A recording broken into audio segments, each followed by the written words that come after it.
Hello বন্ধুরা, আপনারা দেখতে পাচ্ছেন একটা ডিমটা দেখবেন কালো জায়গাটা একটু কালো কালো দেখা যাচ্ছে, উপরের জায়গাটা একটু হালকা ভালো করে নজর দেবেন, দেখবেন একটু হালকা হালকা করে নাড়াচাড়া দিচ্ছে।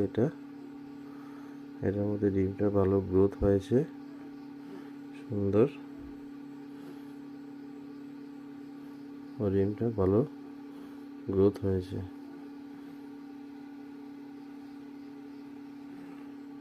এটা লাইটটা কোথাও যাচ্ছে না, ডিমটা ভালো গ্রোথ হয়েছে, বাচ্চাটাও আছে ভালো। এরকমভাবে 10টা ডিম দেখলাম, ভালো আছে আমার। টোটাল 48 করকনাথের ডিম দিয়েছিলাম, এখন 10টা ডিম দেখেছি, ভালোই আছে।